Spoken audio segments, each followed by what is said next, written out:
Good morning. It's 8:14, but we're going to go ahead and call this regular meeting of the Parks Advisory Board to order. Item number 1 is a visitor citizens forum. At this time, any person with business not scheduled on the agenda may speak to the Parks and Recreation Board. Anyone? Thank you. Next, approval of minutes by the Parks and Recreation Advisory Board for the regular meeting held on September the 14th, 2017. The minutes are in front of you. There's a draft.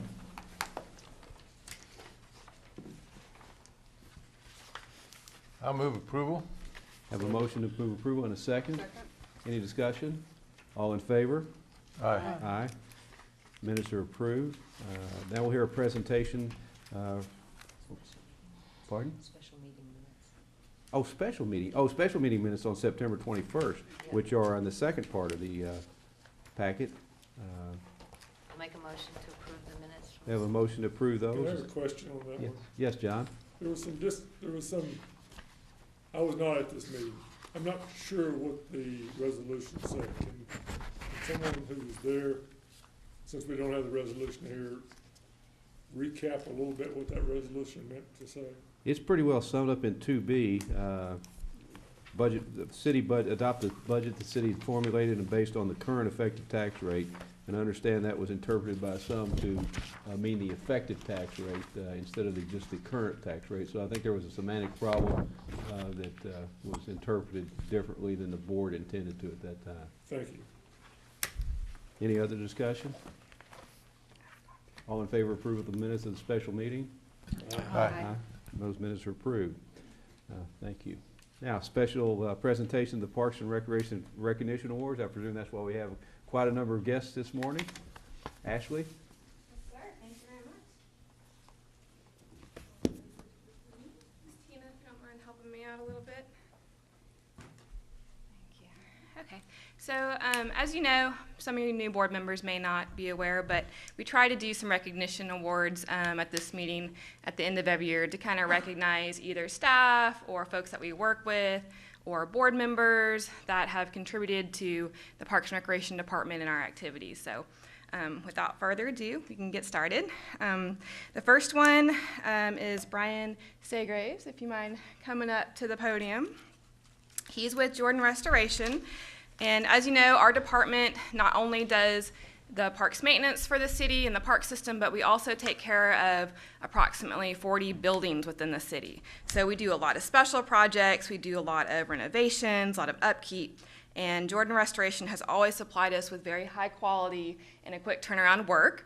We've had the pleasure of working with them through Justin specifically, and on projects such as the History Center, working on development services when the truck went through the building a couple of months ago, working on the Callow Theater, and they're currently working on improvements to one of our fire stations. We'd like to say thank you so much for the quality work, quick turnaround on your quotes, and you're just a pleasure to work with. So appreciate everything that you do.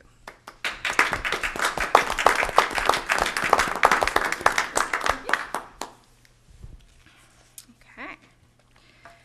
All right. Next is our park host. If we could get y'all to come up to the podium, please. Mr. Storms, you're more than welcome to join them.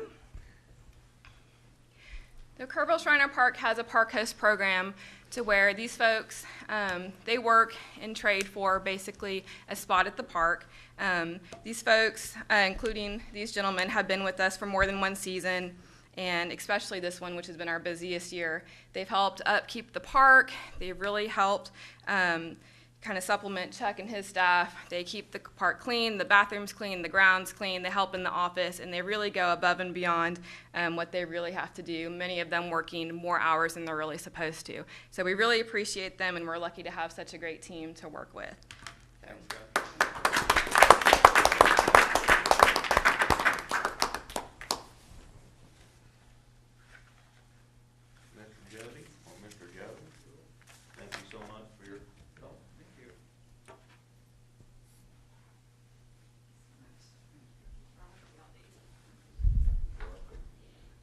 Jack.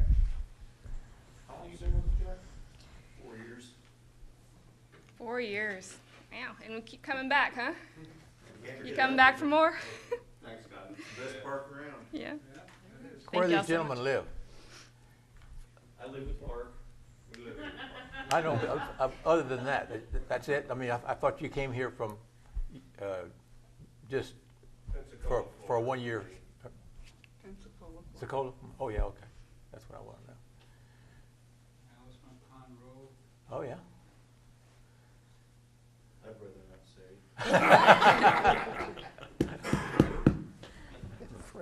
Thank you very much.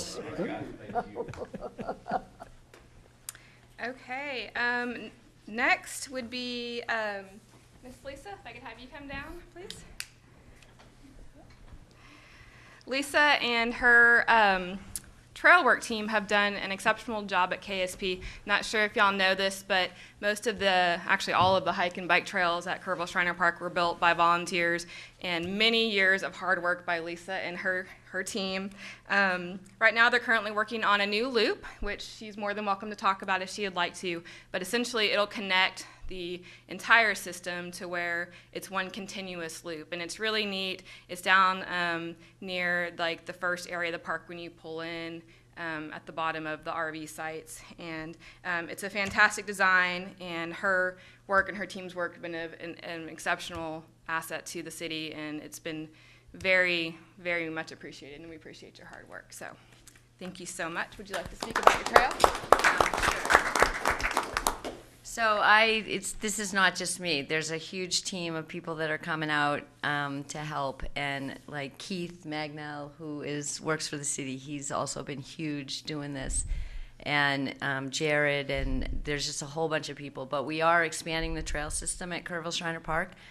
We just completed 5 consecutive Sundays of work days, and we're taking a break for the holiday, and we're going to pick back up again the first Sunday of January and work the next 5 consecutive Sundays. So if anybody wants to come help, from 1 to 4 every Sunday for those 5 Sundays, and we're starting at where the area across from where the teepee is, and there'll be a complete loop in that section, and then it will go across the road and then connect up to Trailhead 3 and come around and connect past Trailhead 1. So it will be a complete, almost, we're hoping for 8 miles, a complete single 8-mile loop. So anyway, we'd love to have help. Thank you, Lisa. I will mention that they do all of this work with hand tools. They do not use any power tools out there. So it's a lot of hard work that they do. So thank you so much. Please pass that along to your team as well. Ms. Rose, if I could get you down to the podium as well. I'd like to recognize on behalf of our staff, Rose Bradshaw, obviously a Parks Board member, but since being on the board, she's gone above and beyond her call of duties. She's shown up to every single event. She's helped get with volunteers. She's helped work the event. She's secured vehicles at our holiday parade, which was fantastic for us. She's been out Get Outdoors Day, Fright Night, and the parade, and she's also helping at Whoville. So we would just like to take this opportunity to thank you so much for your dedication and all of your help. So thank you.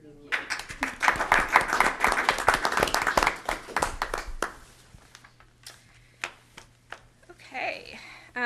Next, I'd like to take a moment to recognize a division that often goes unnoticed at times, and I don't think that they often get the recognition that they deserve. This division is the Kerrville Shriner Park team with Miss North and Mr. Storms.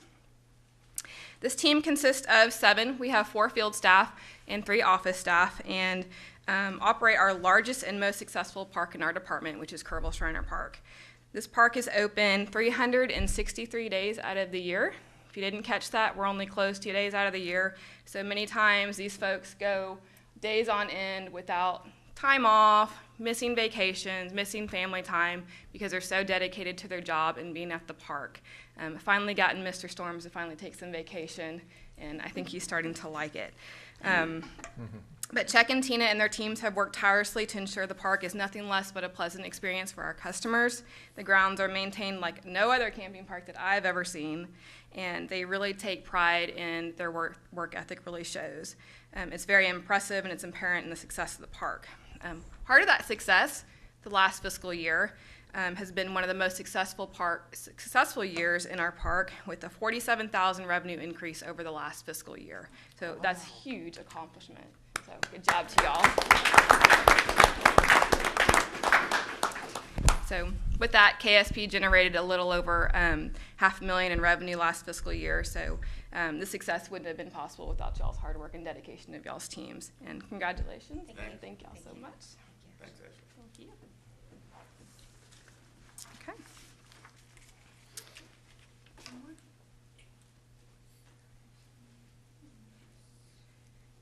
Okay. One more. He couldn't be here this morning, but I'd like to recognize Aaron Yates with Aaron's photography services. Aaron has been working with us for a while. He's always very reliable. He's always does everything that we ask him to do. He provides excellent services, and we would just like to take a moment to thank him for all of his hard work, especially when we call on him at kind of last-minute jobs to take beautiful pictures of our events and our parks to help improve our marketing for our programming. So this one goes to Aaron. And last but certainly not least, I would like to recognize another staff member. This staff member has gone above and beyond the last several months. She's been filling kind of a dual role in between a vacancy of one position. Miss Ledesma, if I could get you up to the podium.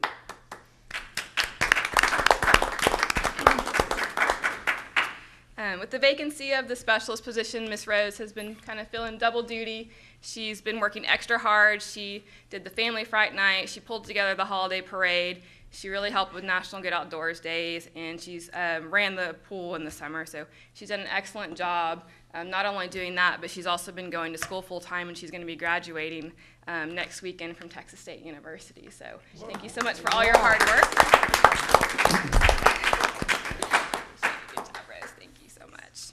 All right, and that concludes the presentations of the staff awards, or the recognitions.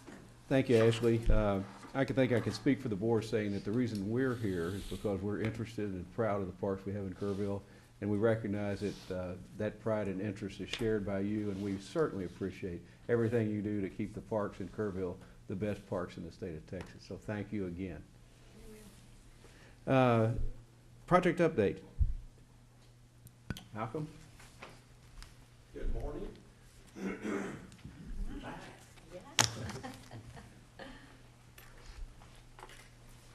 Let's see.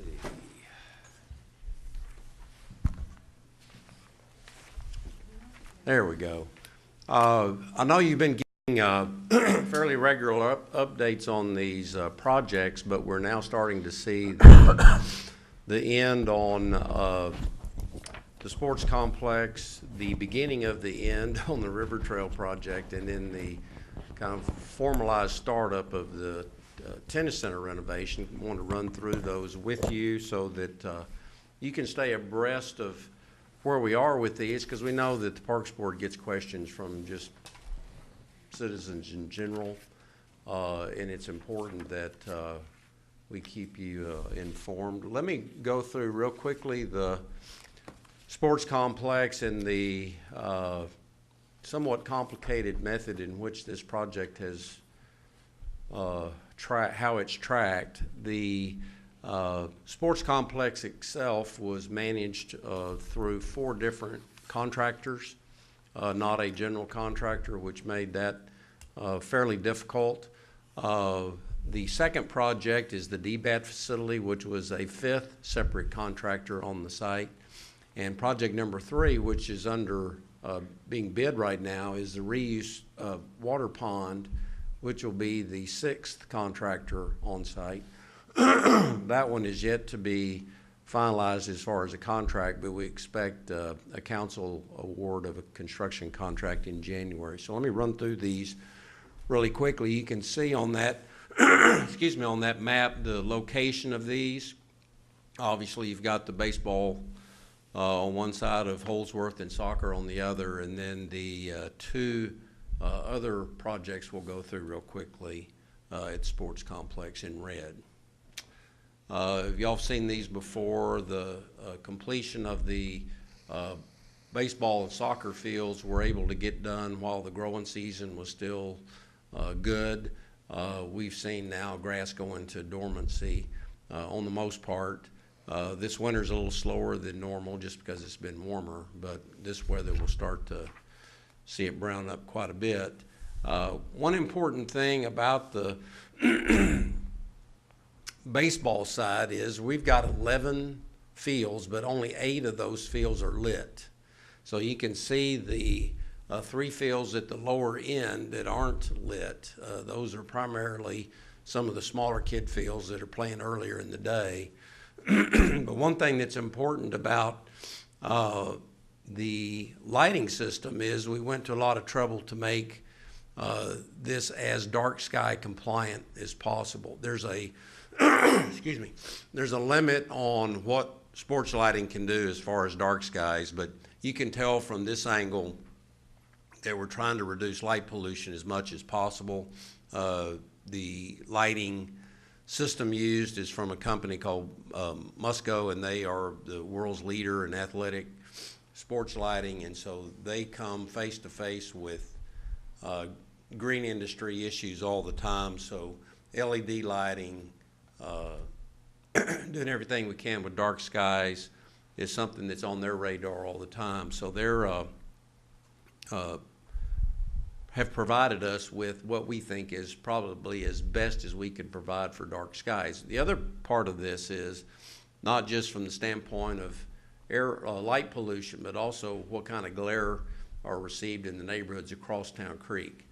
We do have some residential area in the location, and we want to be sensitive to them. So that's been a positive aspect of this particular project, and it's been asked a lot by citizens about dark sky because there's been a lot of play on dark sky conversation here of late. You've seen some of these. These were right before we had our first cold snap. The facility had what you could consider somewhat of a soft opening or a trial run project, and Ashley and the park staff worked with the DBAT folks who have the operational contract with the city on the baseball fields, and ran, what was it, a 20-team? 21-team tournament a few weeks ago, and it turned out well. The facility has been accepted as far as the 4 construction contracts on the sports complex. So the grow-in is in process. So it was good to kind of run through a tournament to kind of work out some of the bugs that were noticeable. DBAT's next set of tournaments aren't going to happen until after the first of the year, so their building will be in full operation before that next tournament. Soccer fields are complete, and the city's already working with users of those to begin play. We've got some additional work we're doing out there that are independent of those 4 construction contracts. There's some additional fencing going in, street signalization on Holsworth, some monument signage that's going in, and these are all being provided by the Callow Foundation. So that's a good news item for the city. The Callows have been great in providing not only the land, the impetus to get the project done, but also a substantial amount of cash for this particular project. There's the soccer fields again. The second project is the DBAT building, and y'all have seen this slide before. It's a 17,000 square foot building, shell core building being provided by the city, and then DBAT's going to be doing finish out with their pitching machines and netting and flooring. And that is about to occur within the next few days. We're having a final punch list certificate of occupancy meeting this afternoon, and hopefully we can get through what's going to be needed from the city standpoint to accept the building as a city core building, and then DBAT will move in and start doing the majority of their finish out and get that done before the first of the year. This is a series of photos from other DBAT facilities in the region. There's kind of a reminder of what it's going to be. The blue area is the building itself, and then the green T-ball field is a fenced-in T-ball and practice facility with AstroTurf. This is a little bit of an older photo. Grass is pretty much grown in now, but this is showing the architecture of the building. It does somewhat dominate the site when you pull into the baseball side. That's very noticeable, and that's good because it's going to be a daily operated sports venue for DBAT to be able to attract people for batting cage practice, pitching practice. They're going to have a pro shop. There's a variety of things that they can do for rentals. So it's going to be a daily operation for them as a retail store as much as anything. This is the inside photo before they've started putting in their flooring and netting, which are going to begin in the next week to 10 days. You can see that the facility is starting to shape up for their finish out. Flooring's going in this week. Okay. This is the T-ball field outside. Yes, ma'am. I have a question. Is DBAT paying for the finishing out on the inside? Is that what you said? Yes. Okay. They're doing, there's a break point for their finish out. It's a little different than what you'd see with a commercial strip center or something like that. A lot of times landlords will just provide a shell, and it's up to the tenant to do walls and sheetrock.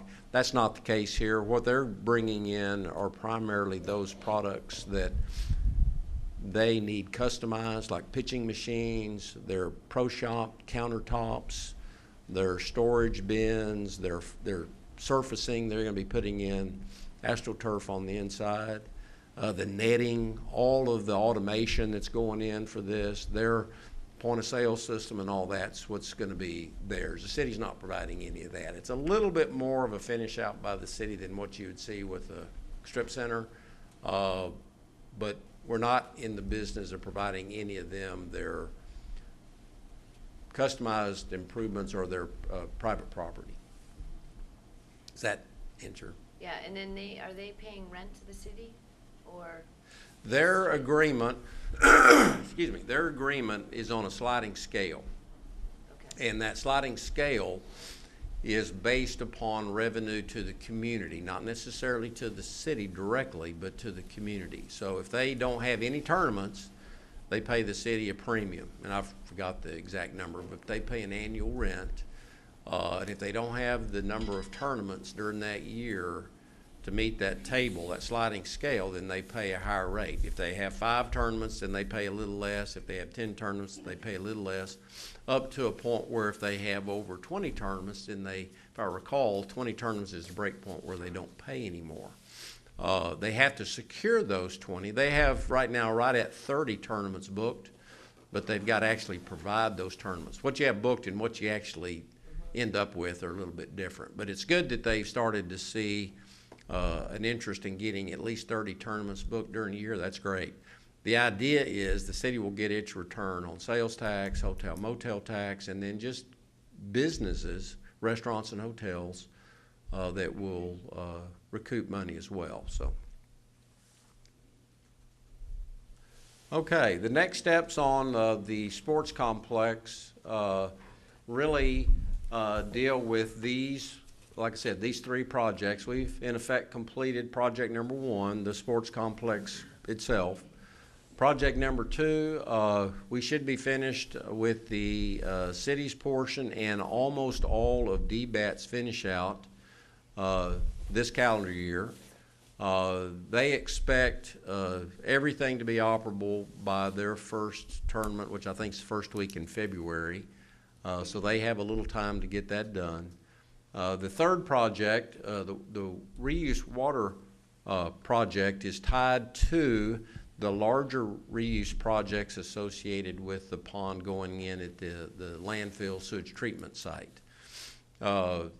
Just kind of briefly, the large reuse pond that's going in at the sewage treatment plant kind of caused a domino effect on the soccer fields and some other things out there. That has probably reached pretty significant completion of construction now. The second part of the larger reuse project was the distribution lines. The contracts the city has with reuse water are with Shriner University, River Hill Country Club, an upgrade to service to Comanche Trace, and service to the sports complex. So I don't know if you've been down, or we're going down Holsworth the last few months, but you noticed a lot of construction going on in the median, and that was installation of the distribution line out to the sports complex. Each one of the providers of that water to customers, River Hill, Sports Complex, Comanche Trace, Shriner University, it's up to them to complete their own infrastructure on their property. So what happens at River Hill and Shriner is the same thing that's got to happen at the sports complex, and that is the construction of a smaller pond to be able to dump the water into, so that water then can be tied back into the irrigation system for each one of those facilities. The goal of reuse water is for irrigation only, and to use partially treated water that's come from the treatment plant that's currently now being dumped into the Guadalupe River, but instead capture that water and use it for irrigation, so we're not using our drinking water for those heavy irrigation users. So it's a great idea. It's not unique to Kerrville, but it's a pretty significant, innovative project for a town the size of Kerrville. So it's good to have it, and it's good that the sports complex is going to be able to have this water available. Is the public golf course not on this as well? Public golf course is already on reuse water. Okay, but not, so not. River Hill isn't, Shriner isn't, and the sports complex isn't. And there's a little bit of an improvement going in to provide service to Comanche Trace. So that's what the distribution system was for. But Shriner Golf Course is already on reuse. And those ponds built over by the soccer fields, this water's gonna be used on both soccer and Yes, sir. baseball. Yes, sir. All to give you a kind of a quick snapshot, all of the grow-in for the sports complex so far has been potable water, drinking water. There's good and bad associated with that. The good is potable water is a lot cleaner. It's a lot better to grow in things from seed and to get things going. It doesn't have the chlorides in it that a reuse water has. Reuse is great to sustain growth. It's not as good for grow-in. It really depends on the condition of the water coming from the plant, because that can fluctuate a little bit here and there. But potable was good for that, but it's not good for that heavy of a water use for your drinking water. It's not politically smart. It's not obviously good for the volume of drinking water that we have to use. So by spring, the expectation is this reuse pond at the sports complex, which shouldn't take too long to build. It's a hole in the ground with a liner and a pump, so it shouldn't take too long. By spring, when it starts to become heavy irrigation time frame, then the sports complex will be on reuse water. So that's good. The other good thing about having the potable system there in the first place is that if something happens down the road to the reuse system, the pump system at the sewage treatment plant fails, or something happens at the treatment plant, or there's a leak in the distribution system, or the reuse pond at the sports complex system has a failure, it can be switched back to potable if needed be for an emergency basis. So that's a good thing. Obviously, that's not something that we'd want to keep online very long, because it kind of defeats the purpose. So as I mentioned, the first baseball tournaments are going to begin in February, and then soccer and Little League play. The local teams will begin in the spring as well. Okay, River Trail. The River Trail map in front of you, if you look far left, the end of the yellow trail is Kerrville Shriner Park. As you work your way to the right, the right is Kerrville Shriner Park. As you work your way to the left, you'll see the end of the Yeller Trail, and that's where we are today, and that's at Lowry Park. The red section is what's under contract right now, and that's to add a half a mile distance from Lowry Park to the Dietert Center. And I'll go through that in a little bit of detail. I wanted to kind of show you the overview of this because at the end of the day, for the foreseeable future, that's going to be, what you see right there, that's going to be the river trail. Okay, again, on the far right, you see Lowry Park. Got a slide of that trailhead, but that trailhead, near that trailhead is where we'll tie in the trail, and we'll run along the river until we get to the Dietert Center. And the reason the Dietert Center was selected was, number one, it's about when our money runs out. Number two, they're a very willing participant in the river trail. They want to be on the trail and they want a trailhead. So they've been very anxious about being involved in this. And third, we really don't have the ability, even if we had the money, to go west of the Dietert Center because we have some unwilling property owners. The River Trail West segment, if you look at the little boxes along the street, those are homes. This is the only section of the river trail where we've had to deal with residential property. Residential property, think about this three-pronged attack here. Residential property, government, especially local government, and eminent domain, condemnation. Those three things don't work together. And the reason they don't work together is because you're dealing with individuals' backyards.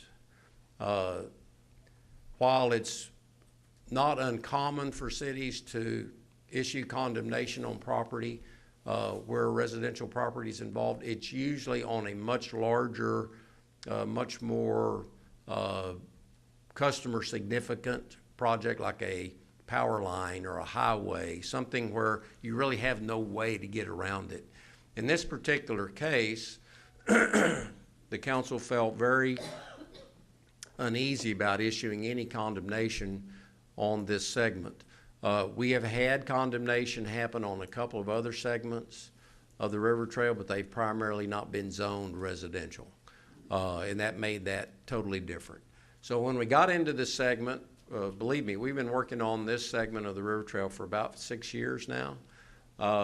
It's turned out to be the last segment because it's at the end of the road, but it's also the last segment because it's taken this long to get through all the residential and real estate aspects associated with this. But you can see just from this slide how many houses there are along this trail segment. Okay.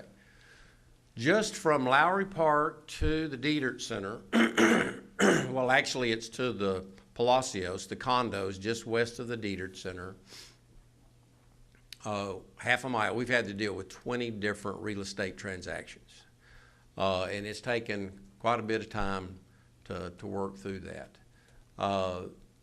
What's going to be good about this is we do have the Dietert Center where we can put a trailhead, so it becomes the westmost anchor of the river trail, and we've got 3 different agreements with the Dietert Center to make that happen. The project has been designed and bid. The money is within the available money that we have remaining from the 4B sales tax. Originally there was $6 million set up for the river trail, and this pretty much ends that funding. So anything that happens beyond this with the river trail is going to have to go back and get additional funding. So for the foreseeable future, this is going to be the river trail as we know it. This is a photo of the trailhead at Lowry Park, and the reason I wanted to show you this is that will still be a functioning trailhead for a lot of people, especially for neighborhood access. But within this one snapshot, you see all the elements that go into a trailhead. Primarily, it's all the site furniture and signage and doggy poop station and maps and all that. But also we have a limestone paver plaza, which we're going to have at the Dietert Center. So I wanted to kind of show you that before we began construction. The red arrow is down from that trailhead I just showed you about, 120 yards or so. It's where we designed the main river trail to branch off and go along the river to the west, this river trail west segment.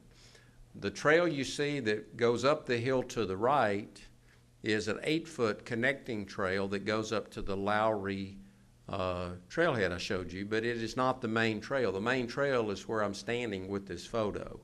And then that trail will work around that sign pedestal where that red arrow is. So when you're down there, you'll be able to see kind of where that veers off and goes along the river. It doesn't go along the street, which was a very debated issue about 3 years ago regarding this segment of the trail. Should we do anything on Guadalupe Street? And the answer to that was no, no, no, no. Please don't do that. Too many driveways. You can kind of see the corridor. It's fairly well defined in this section where you can place the trail. In this segment, there was a utility line installed for sewage line installed a few years ago, and we're going to follow that as much as possible because it's already been cleared. Once we break that away from that, then it gets a lot harder to construct.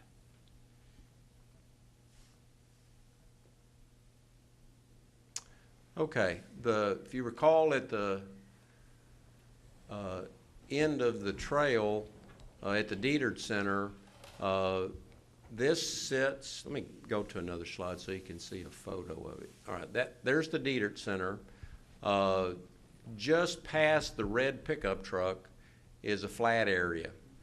That flat area and these cars, where these cars are parked right here in front, is this area. Photo was taken from the left-hand side looking across to the right.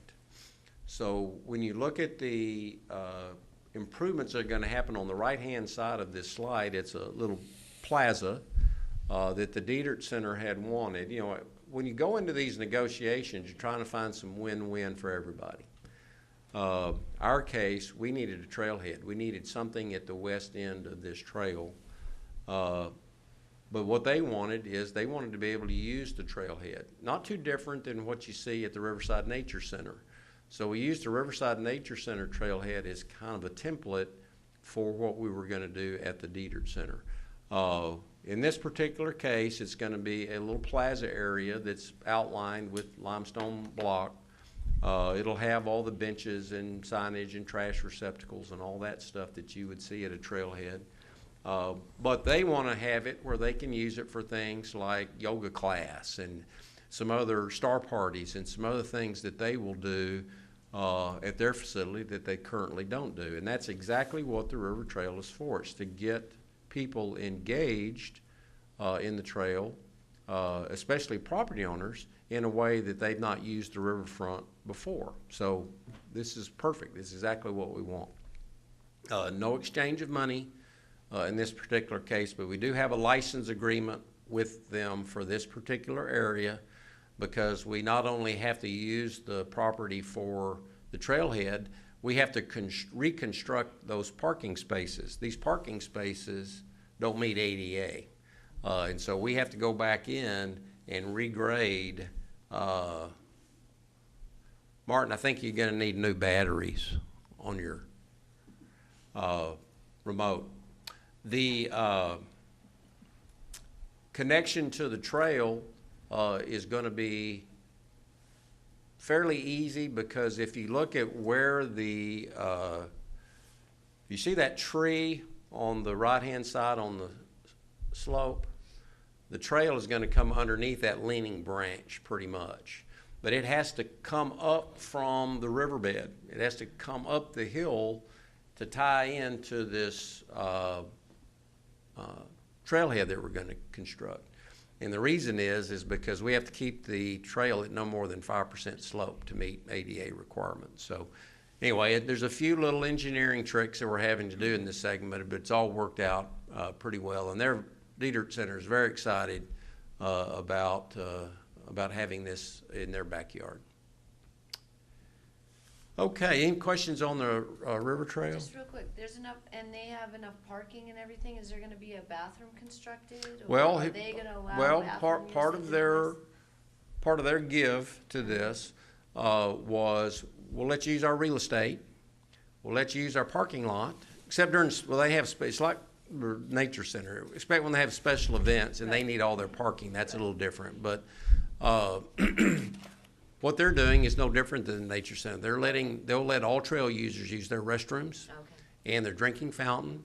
The city's trade-off in the license agreement is the city reimburses their paper products for that particular restroom. So, yes, sir. Is there a goal, time goal for the completion of the trail? We expect construction to begin, of course, we're in the holidays now, even though we've awarded a contract. We don't expect them probably to get all their bonding and everything ready to go until maybe as late as mid-January. But we expect site demolition, clearing, and all those things to begin at that time. And we're thinking this is about a 6-month construction. So we're thinking sometime this summer we'll be done. So this one should go fairly quickly. It's not a long run. You know, the last one we did at Lowry involved building a bridge across Town Creek. Took forever. Even though that was a short run, it was a little different kind of construction. This is all trail, so it shouldn't take any more than that. So we're thinking summer, late summers when we can open this. The HEB Tennis Center is also a 4B sales tax funded project, as y'all know. It's got $1.5 million. We've all joked, including the consultants, joked, oh, it's a $3 million project, beat to fit for $1.5 million in money. So it's not too different than other projects we do. We have to set priorities. Can't do everything, but we've got to set priorities. The city went through a request for qualifications process so that we could get design firms that had dealt with tennis centers before. It's a little bit of a specialty item. Schrickle Rollins and Associates out of Arlington was selected by the city. They've got pretty high-end tennis centers under their belt, universities, some higher-end tennis centers in the Dallas area, but they've also done some, bare bones renovation projects. So we didn't want to get somebody in here that was just going to try to Cadillac this thing. We wanted to make sure we had someone that understood our situation from the get-go, and they grasped that very well. They are currently in the process of getting public input. They've had some stakeholder meetings. Staff has their questionnaires and things online so that there can be, an awareness of what's going on at the tennis center. They expect to be doing a data gathering and preliminary design work probably through much of the spring and get into final design work and bid documents sometime this summer so we can look at bidding this thing and get it going by sometime this summer. Drainage, court and building conditions are obviously going to be a problem since it's an older facility. The facility has really no ADA access at all, which is a law we have to follow. And then the cohesion of the complex. The project has been built in two distinctly separate sections. There's a battery of courts that are literally 100+ yards away that makes the use of the complex a little bit disjointed. So we're trying to find ways where we can tie that together a little bit better. This was a kind of an initial run that we did in the RFQ process to try to look at what are our biggest priorities and what are some of the site conditions that are going to need to be overcome. Not too different than that shopping list before. Drainage is an issue, the condition of the buildings, just the cohesiveness of the site. Everything's just kind of been added on. Nothing's really been done comprehensively. So as we work with them, they'll be doing a plan that hopefully is going to bring together these elements. So it's more of a center as a series of individual tennis courts. back a couple of years ago, there was some work done before this $1.5 million was set aside. There was a kind of a quick and dirty attempt to try to get some of the courts playable because they had really become pretty bad, and you can see the alligator condition of the courts there on the upper slide. We reworked several of the courts back a couple of years ago. Right now the debate is, do we go back and retreat those, or do we leave those alone and then we look at the others? So some of those arguments are going to have to be settled. When we've got our $1.5 million budget, I think it's going to make some of these fairly easy to answer. But we do need to go in and try to address all the improvements that we can with the $1.5 million, because like a lot of government projects, there's not a phase 2. You know, this may be the only shot at this. So we need to make sure the improvements that are made are going to hold up for 10 or 20 years and not be something that's going to be a maintenance drain on Justin's budget, or something that's going to create discomfort for the play in the community. So that's going to be a good project. And that's it. Does anybody have any questions on the tennis center? All right. Thank you, Malcolm. Ashley?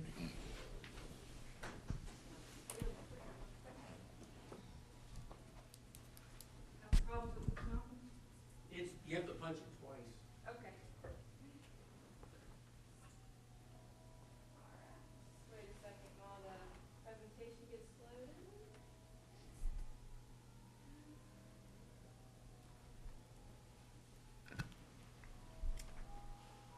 You can go ahead and bring up the second presentation, Martin, please. Thank you. Okay, here is a update on our special events and activities that we've had since your last meeting in September. Family Fright Night was held Halloween night at Louise Hayes Park. And this graphic that you see is actually one of our banners that we put up on the downtown lampposts this year. We're trying to, I'm not sure if you guys have noticed these or not, but they're the banners that stick off the lamppost. We're trying to, our department is trying to capitalize on that marketing resource and start putting up more banners. So you'll see more of these, and that's kind of why I put that on here, was to talk about it. Here's a couple of our marketing flyers for the event. We have a very talented staff member in our IT department that helps us with our marketing, and which I believe has helped with getting more folks at our events as well. So, and we're going to try to pull up a quick promo if it works. If not, he's just going to skip over the slide, which looks like it won't play, so that's okay. So at Family Fright Night, we moved it to Louise Hayes Park this year. It was previously held at Kerrville Shriner, and the reason why we moved it is simply we outgrew the park, it's a great problem to have, and Louise Hayes Park we found was a great location for this event. We held it at the pavilion in the adjacent parking lot, and our estimates are roughly 3,000 people came throughout the night. We had a combination of 32 booths and trunk for kids to trick-or-treat at. So we gave them the option of, you could have your vehicle, as you can see in the bottom picture below the text, where they kind of sit at their vehicle, they decorate it, and they hand out trunk-or-treat style, or they could have a booth with a tent and hand out candy as well. So we had a great success for participants participating in this program. The bottom right picture shows a picture of a library, and the top picture is just another one of our exciting booths. We had bounce houses, obviously the trick-or-treating, we had a costume contest, and we had several games for the kids to enjoy as well. We had a DJ there, and it was a fantastic event, so great job to Rose for putting that event together.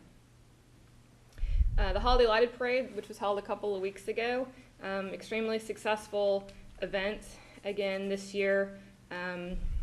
This was a time-lapse video that I was hoping to show you, but I don't think it's going to work, that Aaron actually put together for us, which is really neat. I'll try to send y'all a link to where y'all can actually see this, but it shows, oh, it's actually going to work. Yeah, so it shows kind of a quick run-through of the parade, people getting there. It'll show all the floats zooming by, and but yeah. it's neat. This was one of our most successful parades. He had this online, didn't he? Yeah, he posted as well. This is one of our most successful parades to date. We had 91 floats, and this is the first year that I've seen folks line up really along Water Street all the way up into where it hits Main. I mean, we had just folks everywhere, so it was great. It's good to see it continuing to grow. These are pictures from the actual parade this year. As y'all recommended, Steve Schwartz was this year's Grand Marshal. He was the Chamber Citizen of the Year. We were very happy to have him. We had the Tybee band, we had the cheerleaders, we had, like I said, 91 participants in the parade this year. Our winners each receive a $150 check, and the nonprofit winner was Kerrville State Hospital. The commercial was Dr. Ramirez.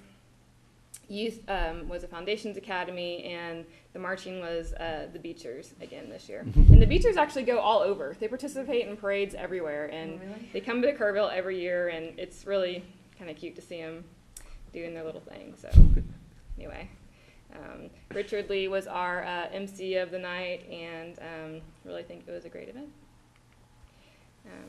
Another new event that we are co-sponsoring is the Kerrville Farmers Market, which is being held downtown. It's utilizing the downtown pavilion. Have any of y'all had a chance to go out there and see that? Yeah, a couple of y'all. It's being held the first Friday of every month from 3 to 7 in the evening, and it's local farmers market, which brings local produce, meats, eggs, breads, cheese, beer, wine, some of the things that you might see at Pint and Plow. Some of their vendors serve and work with them as well. So it's a neat event, and it's great to see that pavilion being utilized, because right now it's kind of not. So it's a good event to see. Folks are coming, after work. They'll check out the farmers market. They'll go out to eat, and then they maybe check out Azul's or somewhere else to have a nightcap or something before they go to bed. So great event that we're co-sponsoring. Essentially what we do is for the city is we allow them, per agreement, which is approved by council, use of the pavilion at no cost. We supply them with the tents and tables and chairs and things like that, and then they run the event. Do they spill out into the parking lot? They do. Yeah, right now, so they're lined up along the pavilion and the boardwalk. They've set it up a few different ways the past couple months, but usually they'll have music, and then they'll have 10 or so tents with vendors there. So and the parking lot's closed? The parking lot it's closed after 5, I believe, because the folks that actually work there need to be able to get out. But there's one section that's closed, and as they continue to grow, they'll work with the property owner to see if they can utilize more of the parking lot. They're hoping to actually grow it to a weekly event eventually, but right now they're doing it once a month. A couple of our upcoming events this weekend, we have a night in Whoville. It'll be held at Kerrville Shriner Park. We'll have Santa and Mrs. Claus, games and crafts for the kids, candy cane hunt, and of course some of the cast from Whoville. We have our daddy-daughter dance. Again, this will be the 10th year for this event, and we are actually moving it from the Diedert Center to the Hill Country Youth Event Center because it has grown and we need a larger venue. We usually sell around, usually have to cap out around 250 or so. We squeezed in 300 by using a couple of extra rooms at the Diedert Center, but we're just really getting too cramped there. We need a bigger venue. So we're hoping to open it up to 500 tickets, and then in the future we can even double that size with the size of the venue that we have there. So it's February 10th. Ticket price is going to stay the same, $45. That includes dinner, dancing, music, and a commemorative photo as well. And at the door tickets will not be available. They can buy them online or at our office. Okay, we have some sports leagues that are coming online as well. We have an adult soccer league that'll be held January through February at Carver Park. $275 for a team, and it's ages 16 and up. What kind of interest do you get on that, Ashley? I'm sorry? What kind of interest do you get on that? The last time we offered the league, I think we had roughly 5 to 7 teams. Okay. So it's starting out small. but we're kind of continuing to grow it, and we've had a lot of interest to hold it at Carver Park from the local community too. They like to play there. We've done some minor improvements to the field, to the grass, to establish better turf there.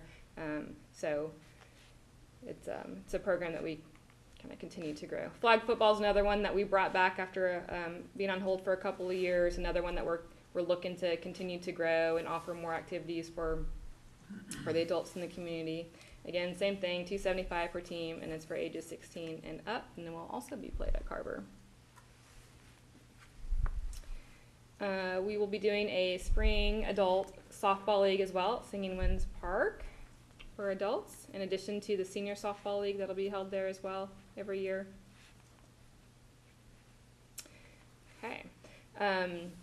We will be hosting the annual Rainbow Trout Stocking again at Louise Hayes Park. This is done through the Texas Parks and Wildlife out of a hatchery in San Marcos. They'll be stocking December 20th with 1,200 trout and December 10th with 2,400 trout. If you're above 17, you need a fishing license, and there's no minimum length, and the daily limit is 5 trout.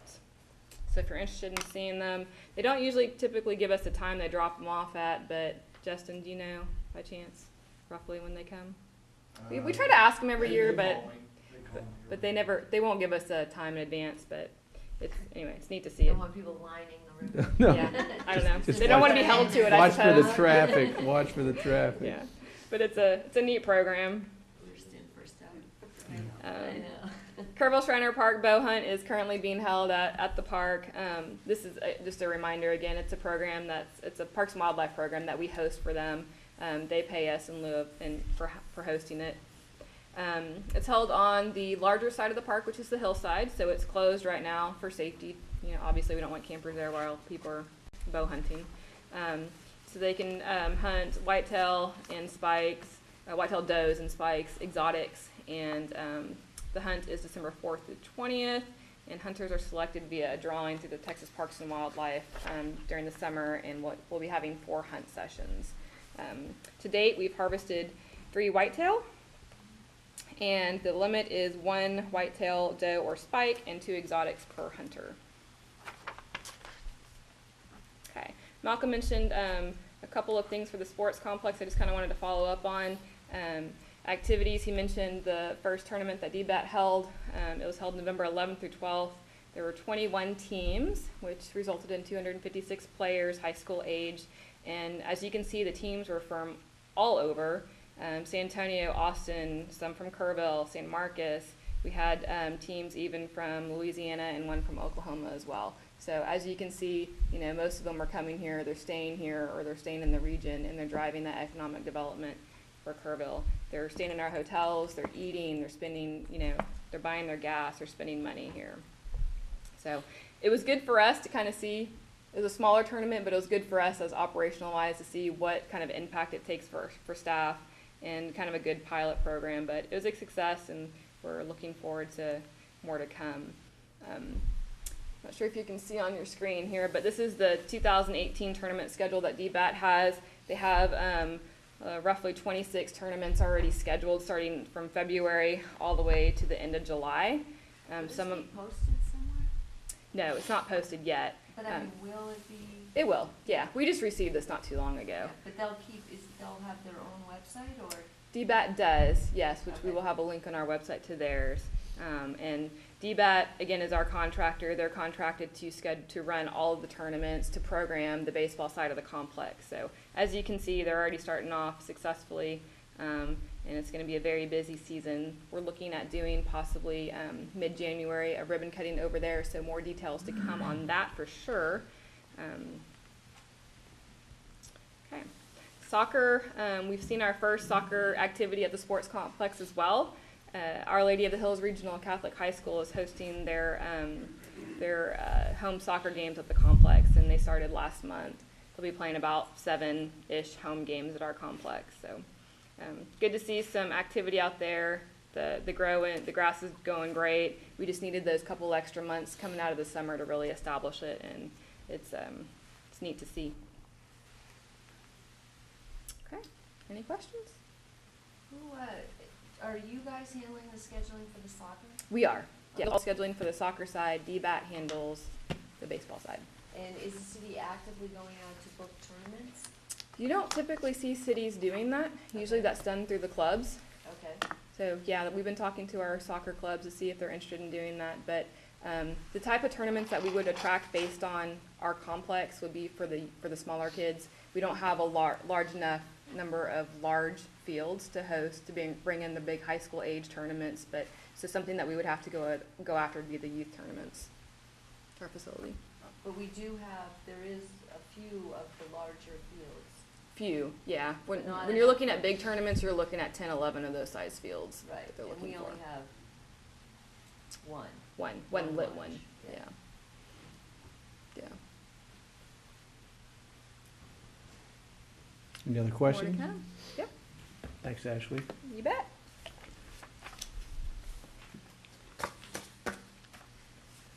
Any items for future agenda from the board or from the audience?